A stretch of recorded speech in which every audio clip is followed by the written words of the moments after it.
Hi guys, welcome back. Today we are going to discuss on the concepts relating to some of the chapters. I've recently conducted one particular exam for financial management. So now let's discuss on the questions. Okay. Now the question number one says, which of the following best describes soft capital rationing? So as you guys know, there are two kinds of capital rationing, meaning where we are having a limitation in the capital, which can be used for investing into some of the projects. Okay. So hard means something external to the organization. Soft means something inside to the organization. So on that note, the right answer would be, if you see at the options over here, capital is limited due to restrictions by investors. It refers to hard capital rationing. Capital constraints due to internal policy of the company, that refers to soft capital rationing. Capital rationing due to regulation, again from outside, which is relating to hard capital. And capital is limited in MNCs. So multinational companies, like, no, it is a wrong statement, absolutely wrong statement. Okay. So the right one is coming from capital constraint due to internal policy over here, which is a soft capital rationing. Moving on to question number two, the Kindly effect. So the capital structure theories, or rather than capital structure, it is about dividend uh, decisions. Okay, dividend theories. In dividend theories, we have learned about so many things like dividend irrelevancy theory, residual theory, and the other one is dividend relevance theory. In the dividend relevance theory, we have a concept called Kindly effect, and Kindly effect is basically suggesting that, okay, maybe because of different people might be going for different payouts because they might have tax related things. So, for example, the example that is being given in the textbook is basically talking about lower income group will demand dividend payouts more rather than the higher income dividend, thinking about the tax effect of that particular aspect. So the answer would be straight away getting you into the different groups prefer different payout levels. That is the right answer over here. Now, capital gains always preferred due to lower tax has nothing to do with the dividend payment over there. Okay. So we will consider the answer C over here, which is a current or correct answer. Okay. Question number three. Least appropriate finance for permanent increase in working capital. We have learned that in sources of finance. We learned that in sources of finance. There are different kinds of long term and short term. General assumption is that we try to go for a matching concept where you will go for long term with long term, short term with short term. Now, permanent increase in working capital refers to something of a long term nature. So, something that should be matched with this particular thing should be long term, this case. Now, from the options given, which one is the least one? So, it's a long term kind of working capital we are looking at. And relating to that, anything that is short term might not be suitable. So, in this particular case, the short term financing option is overdraft, which is least appropriate over there. Okay, long term will match. Right issues, equity shares, it will be long term again. Okay, returned earnings is normally for how to use that particular thing. We'll need to consider whether you are investing it or whether you are going for the long term thing. So normally for working capital permanent, we'll be using the short, meaning not permanent working capital, normal fluctuating working capital, we'll be using overdraft. That is the right answer for that. But let's say here, which is least appropriate for permanent increase in working capital, the option is overdraft. Least appropriate is overdraft, which is a short-term source of finance. Question number four, which is not an assumption of Gordon growth model. In the dividend valuation model, we have Gordon's growth model where G is equal to BR, where G is equal to BR. Growth rate is calculated as B into R. Okay. Now, over there, over there, okay, one thing is that, okay, RE is what? The accounting rate over there. Okay. Now, B is what? We'll be having two things over there. In that particular question, okay, we need to consider what is my retaining part, what is my the other way around. So, it doesn't assume, okay, there is something, two things called over there, payout and you will have something other called what? There is a payout ratio, there is a return ratio. So Gordon's growth approximation always believes that okay, it's based on that no that payout and return ratios basically. So the assumption of firm retain 100% earnings is the wrong assumption. So it's not an assumption of Gordon's growth model in that particular case. Okay, right. So now it doesn't look at like no whether the dividend is growing, whether the dividend is like no cost of equity and growth rate is more than that, whether the growth is less than cost of equity, because growth model calculates what is the growth. So it doesn't look at that. Okay. So the option which is not correct is third one, firm retains 100% of earnings. Question number 5, in a lease versus buy decision. If I'm going for a lease versus buy decision, which of the following statements is basically correct? Okay. Leases are always cheaper. Wrong. There could be a possibility that buying is cheaper. Okay. Prefer leasing when the weighted average cost of capital is high? No, no. Now the lease versus buy decision, if you have studied, lease versus buy decision, if you have studied, how do you decide? How do you decide? You calculate the present values of both options and choose the lowest option. So the answer you can straight away choose lower present value of cost option. Okay, right. So you have question number 5. Correct answer is C again. Question number 6 talks about okay a situation where we have a limited capital, meaning we have a capital rationing situation, and the projects are indivisible. So there were three situations we discussed.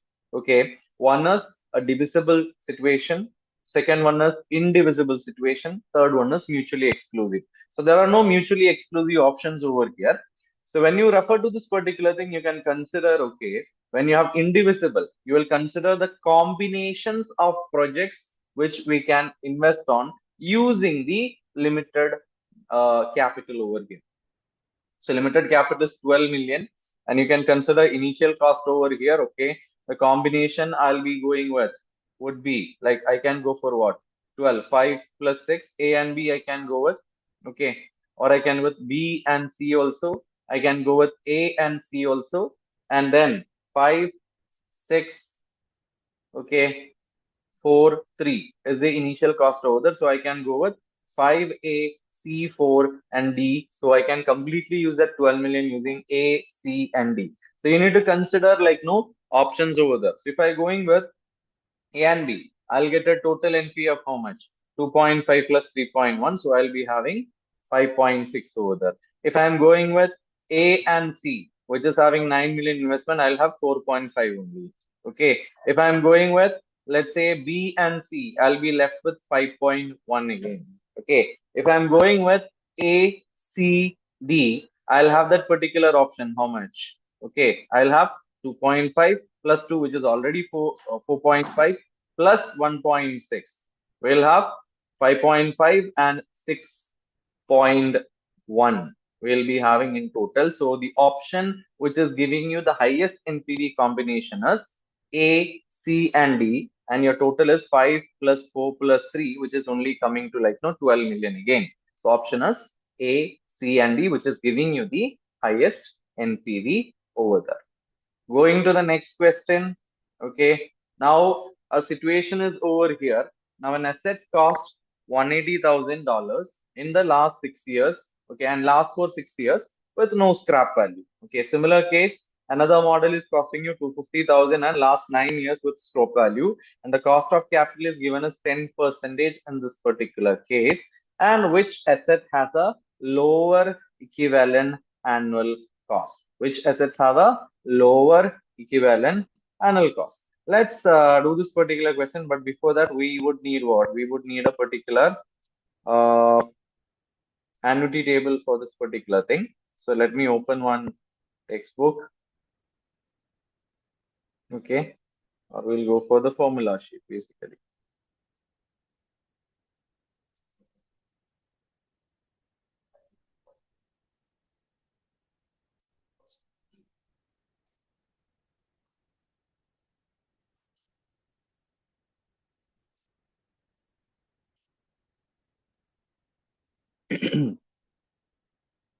Give me one moment, guys. I'll just take it up, or we'll take it from the textbook itself. 1 second.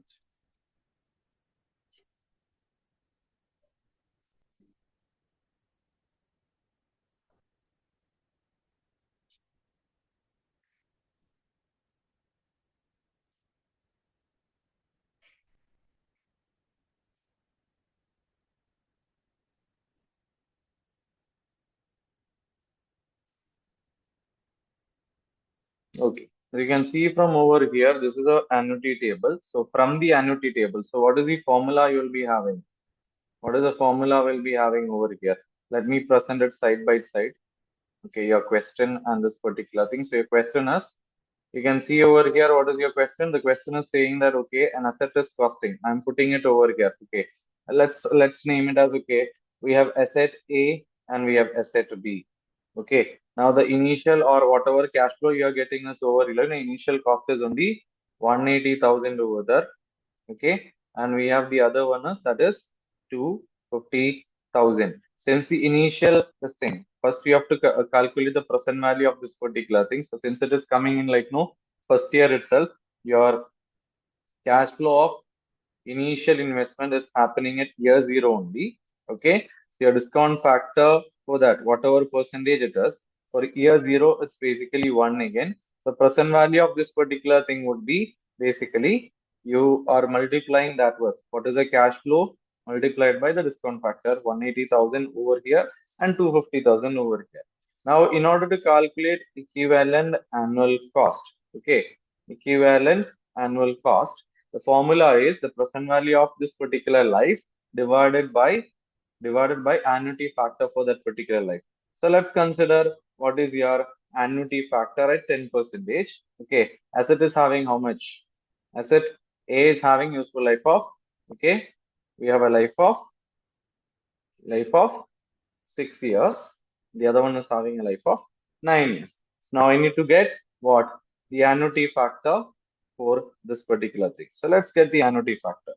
So in that particular table we have, where our table is this. Okay, in the table we can see that, okay, for 10 percentage for 6 years it is 4.355.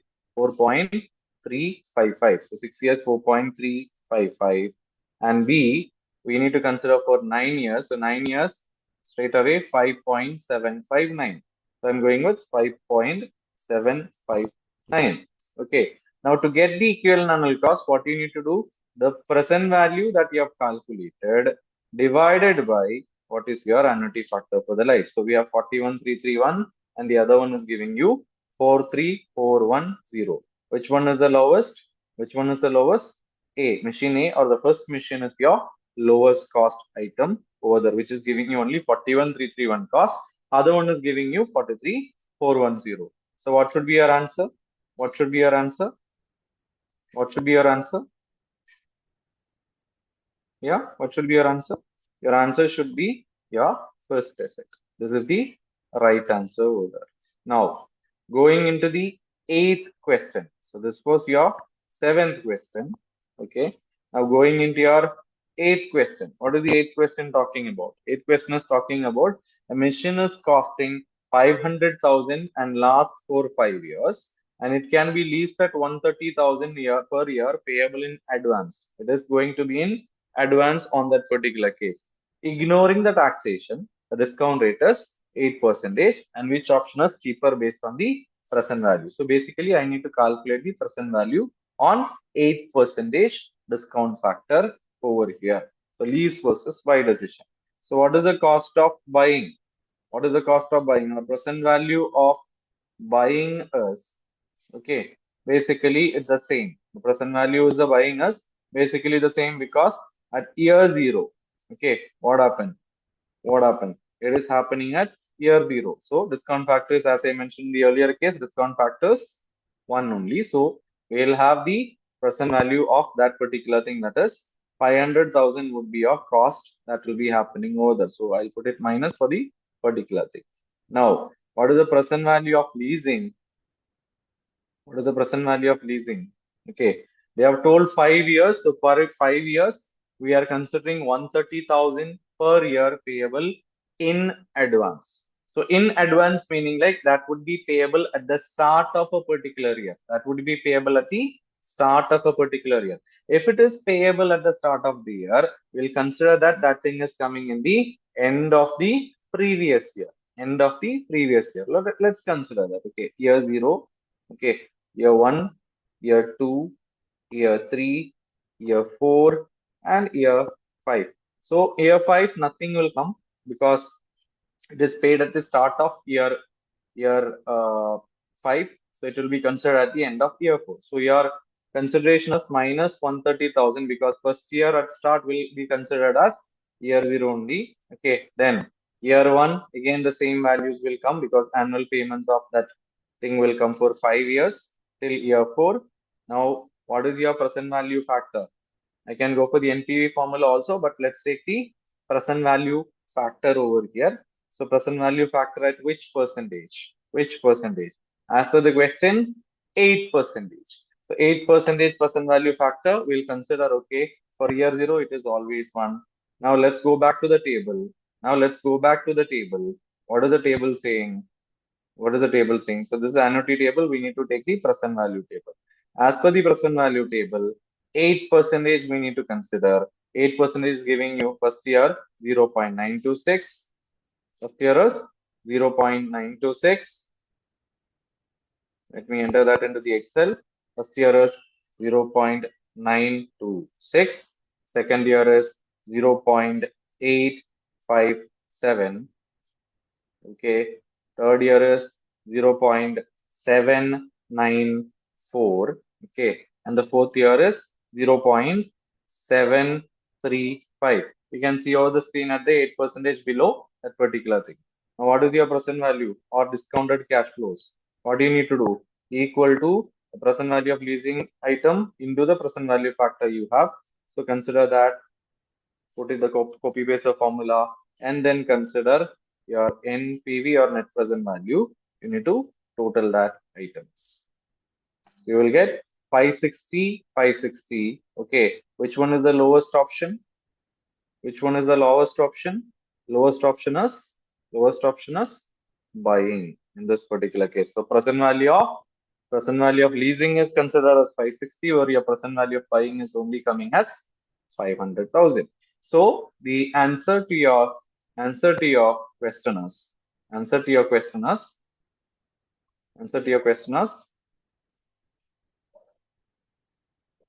how much? Okay, differences. The closest one is differences. What? By 62K, not 50. Difference is how much? 560, 60 by 60. So 60.5, 61. Okay, so closest option, maybe typo mistake on the question. So we'll consider it is better. Okay, it is cheaper. Is the buying option by 62K. That is the correct answer for that. Okay, right. Now, question number 9. Okay, question number 9 is about, okay, cost of equity. Question number 9 is about cost of equity. The cost of equity, they are using the dividend valuation model over there. Dividend valuation model over there. So there is a formula for dividend valuation model, okay, which is basically like, no, your cost of equity is equal to, I will consider KE is equal to your D0, okay, into 1 plus G. Okay, so D0 into 1 plus G over here. Okay, that is being like, no, divided, that is being whole divided by, you have K, you have P0, okay, P0, you have P0, okay, then for this particular thing, we'll have plus G. Is it? Do you want to check the formula? What is the formula you have? What is the formula you have for this particular thing? So we'll have the formula sheet. No, let's consider from the sheet itself. Okay, from the sheet itself, this is the formula sheet you have on top of that. So we'll consider that formulas also. Okay, your cost of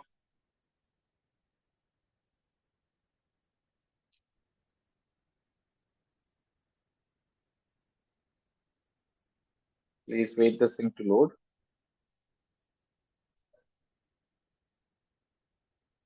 Okay. Okay, it is not opening it up over here, so I'll take it from the other thing also. Like we have a lecture note, so we'll take it from there. 1 second.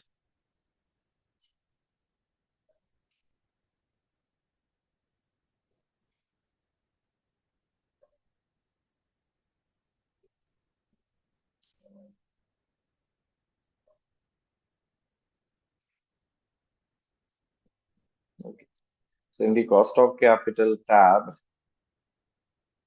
if we go up relating to your cost of equity with growth, cost of equity with growth.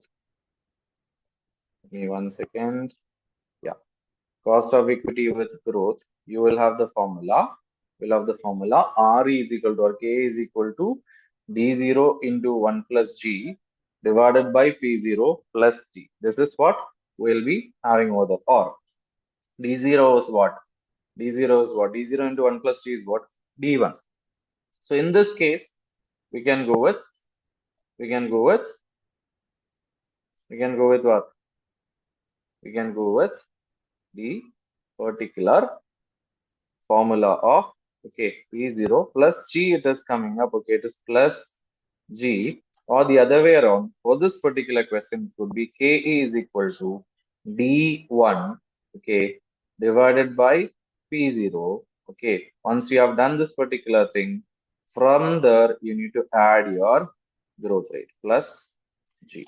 This is what you have to use relating to the question. Now, what is the question over here? What is the question over here? A company's share price is 10, right now 10. Okay. Next dividend is 0.80. So they have already paid it, but next dividend they are will be having is 0.80 and it is expected to grow at 4%. So what is your next dividend? That is your D1. So you already have D1, that is 0.80. We already have D1, that is 0.80. Okay. We already have growth rate. If I put in decimals, the growth rate is 4%, the 0.04. Okay. Then we have P0 also, which is $10. So how to do it? What to do it? We use the formula. What is that? Equal to, we'll be having equal to, okay. What is your D1? What is your D1? D1 is 0.8, 0.8 divided by, what is your P0? 10, okay. From along with this plus the G. What is G? 0.04. This is what I have to do. So my figure would be what? My figure would be what? I'm just copy pasting and removing that apostrophe. I'll get the particular figure over here. So you will be having what? You will be having 0.12, that is 12 percentage. That is your answer for the question number 9. Okay. So use the symbol formula.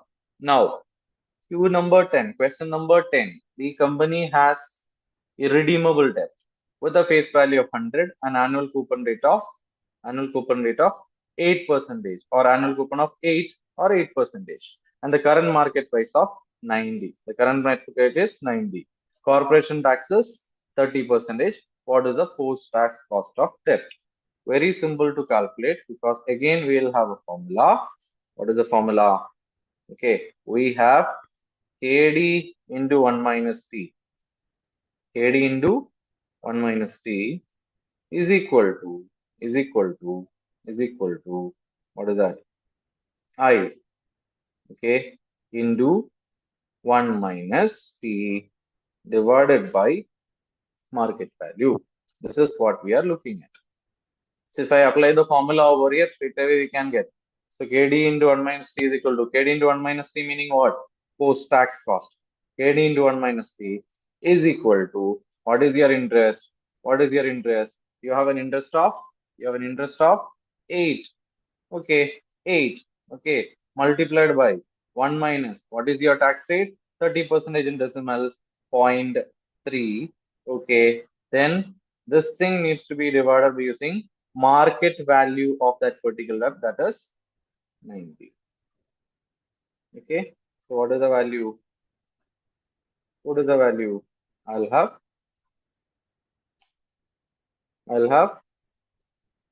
how much? 8 into 1 minus 3. 8 into 8 into we'll have 0.622 or we'll get 6.22 percentage, or rounded clearly we'll have 6.20 percentage. So this is what your answer is. Question number 10 answer is you have 6.20 percentage. Now question number 11 talks about a redeemable debt. So for a redeemable debt, you need to calculate the IRR. For a redeemable debt, you need to calculate the IRR over here. So that is would be your post-tax cost of debt. So in this particular case, what I need to consider, this is redeemable. Irredeemable, we will use a formula, but redeemable, we need to consider, okay, the cash flows that you will be having. So redeemable, read the question. A company issues 6% bond. So the interest rate is 6% at $95 right now at the face value, and $100 redeemable in 5 years, and tax rate is 30%. What should I do? I will expect I will expect what all cash flows. I'll be having three cash flows. One is like issue. Okay, when you issue the company from the point of company, issue proceeds. You're receiving issue proceeds from that particular thing. Okay, then you will have what? Interest payments. Okay, since we need to consider, okay, since we have to consider post tax, so you will consider interest net of tax payments you are making. Net of tax payments you are making over there. Then you will have what? Then you will have what? Okay, principal payment, or we'll say redemption value, principal repayment or redemption value. So now over here, okay, I'll consider what is happening at year zero. You are having issue process. Assume that 100. Okay. Issue process is like what? You are issuing, company issues bonds at 95. So the issue process is 95 positive, that is coming in year zero. Then you will have year one, year two, year three, year four, and year five, because it is redeemable in 5 years term. What is the next cash flow you will have? Interest net of tax payment. So I into 1 minus t. What is your interest? Equal to, what is your interest? Nominal value, that is 100 multiplied by the coupon rate 6% multiplied by 1 minus t. What is your tax rate? We are having 30%. So 0.3 over there. Okay. So we'll have this particular thing 4.2. And this 4.2 will be repeated in every year till 5.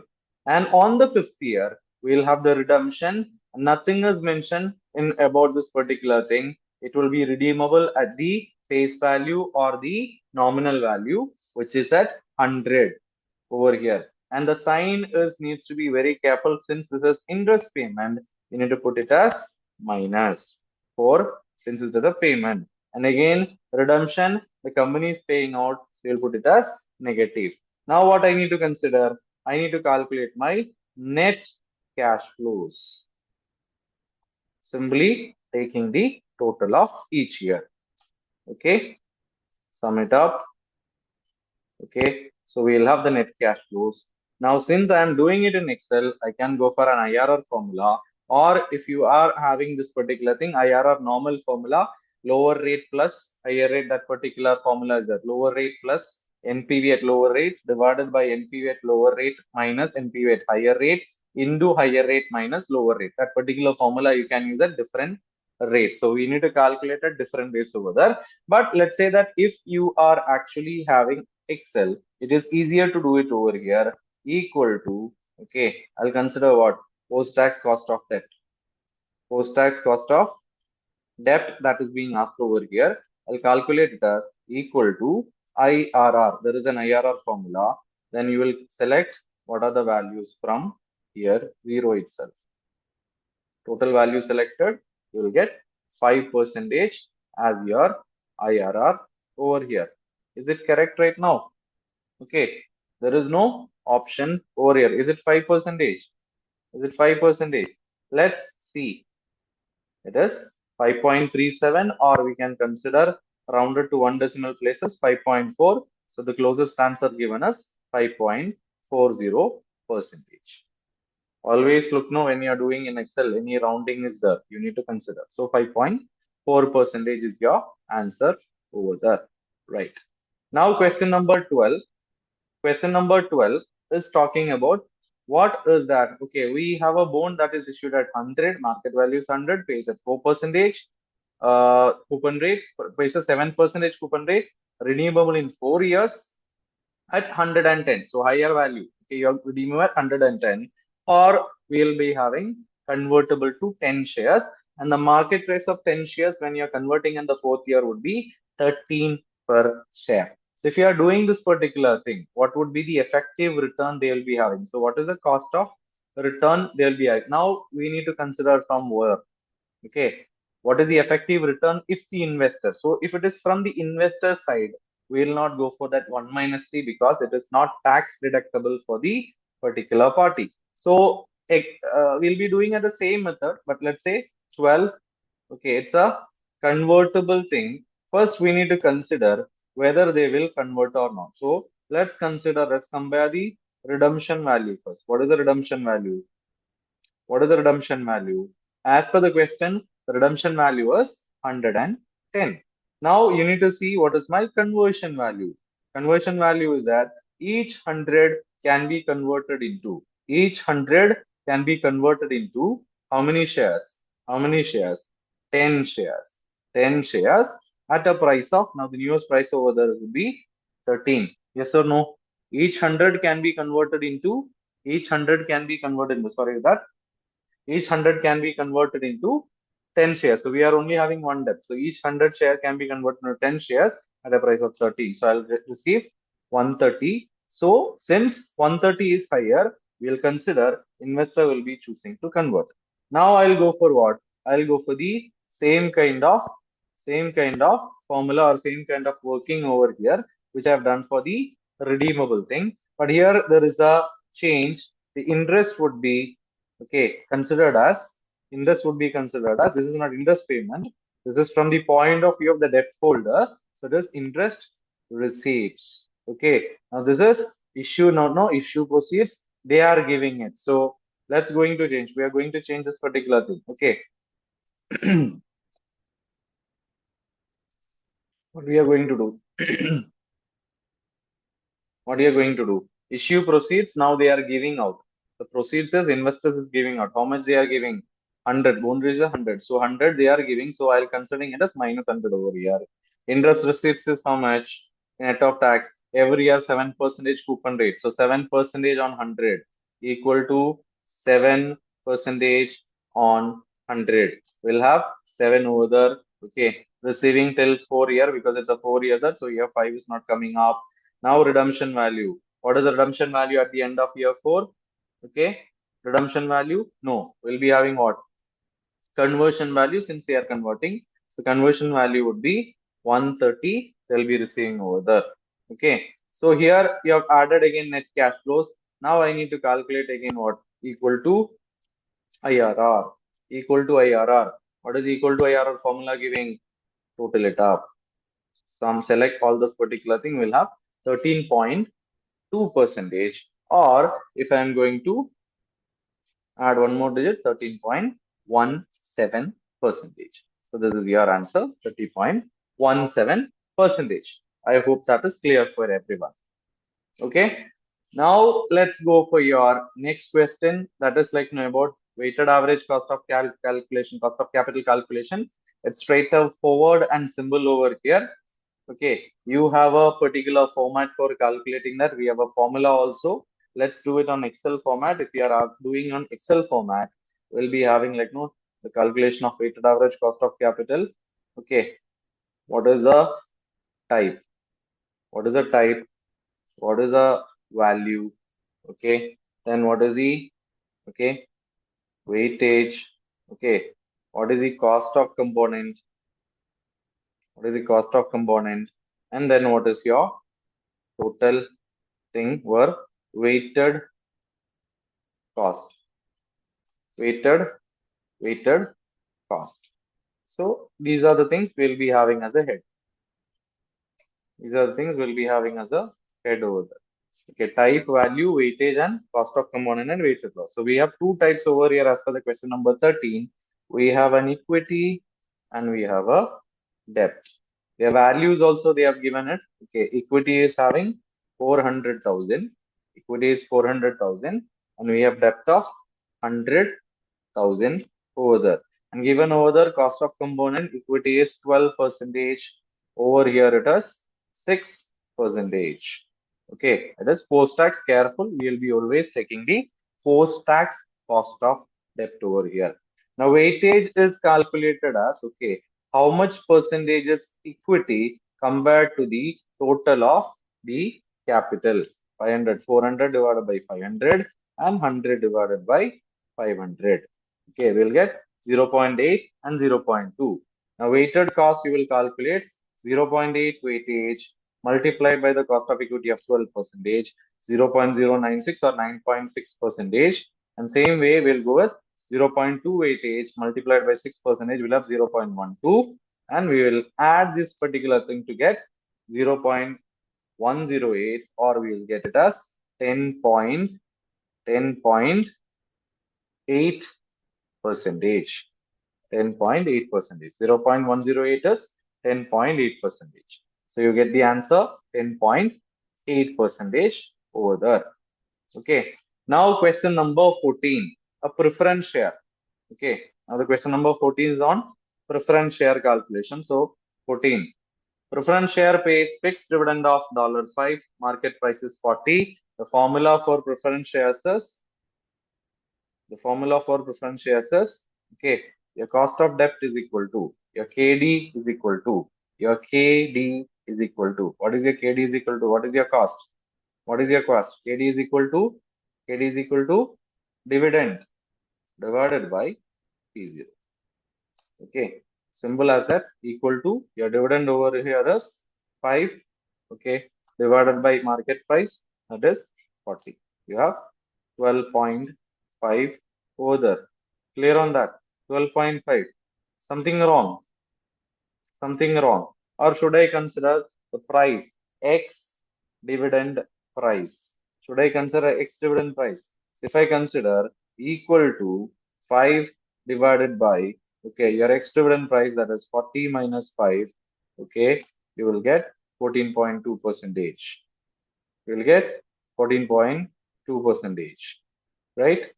So KD, you'll be having preference shares paying a fixed dividend of $5, market price of 40, and the cost of preference share capital would be coming as 12.5. The closest one over here is 12 percentage. Maybe a typo mistake in the option, so it would be like no 12 percentage would be the answer relating to that particular part. Okay, so we'll consider that particular thing as market price is 40 over there, right? Yes, right. Now, the 15th question is about a company has issued 143 right issue at $3. Okay, so it is to calculate TERP, or theoretical exit price. How do you calculate? You have number of shares, okay, price for that, and total, 3 columns. Okay, existing. So how many existing shares I need to have? Existing shares, okay, it is 143. So 3 number of shares. Now the market value before the issue they have given us 6. Okay, giving you a total value of 3 into 6, 18, and 1 new share. New share that would be coming as a writers. One new share that will be coming as a writers. 1 at an issue price. You need to consider that is 3. Okay, the total is over here is 3 over here. Now I'll total what? I'll total the total value. Now 21 is the total value of shares I have right now with 4 shares. So what is your TERP? TERP is equal to 21 divided by 4, which is 5.25. So your answer is 5.25 over there. Clear on this? So this is your answers relating to that particular part. Okay. So Kindly check on the theoretical areas, kindly check on the formulas relating to this particular thing. You need to study about like how to use a table, how to use the formulas in this particular thing. Any doubts, put a comment. We'll respond to that and we'll explain those particular questions. Okay. So thank you guys till another video. Okay. It's bye from me.